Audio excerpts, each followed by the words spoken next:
All right, we'll see you soon. Thanks. Well, the Oshkosh Area School District is projecting a multi-million-dollar budget deficit for the next school year. Now, they're one of several local districts sharing concerns about funding. Administrators once again lobbying for more assistance from the state.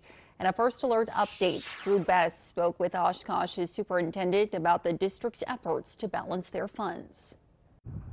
As the Oshkosh Area School District looks ahead to the 2026-27 school year, administrators are realizing they could be on track to operate at around $6 million under budget.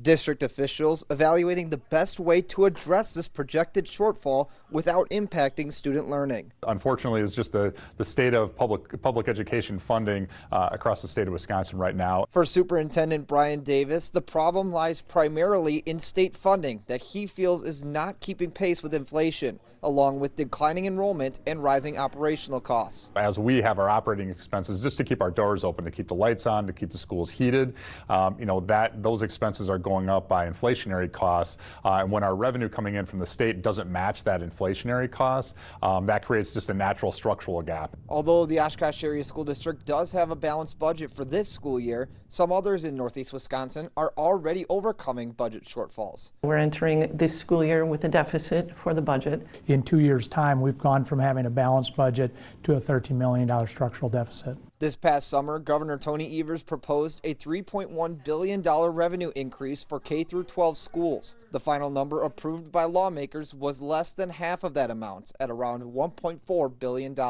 Similar to Green Bay and Appleton, Oshkosh has already began school consolidations, which Superintendent Davis says will help them in the long term. For now, the district does not plan to go to referendum to address the deficit, which leaves a possibility for cuts to staffing and or student programming. We want to make sure that we're being as personable and caring as possible. I think our timeline is important, so if we do have any reductions and people need to be able to look for other options, we want to be able to help facilitate that. The district plans to enter a system-wide budget review to look for the best ways to address this deficit. They plan to bring their ideas forth to the school board next month to keep their planning for the 2026-27 school year on schedule. Reporting in the Fox Valley newsroom, Drew Best, Action 2 News.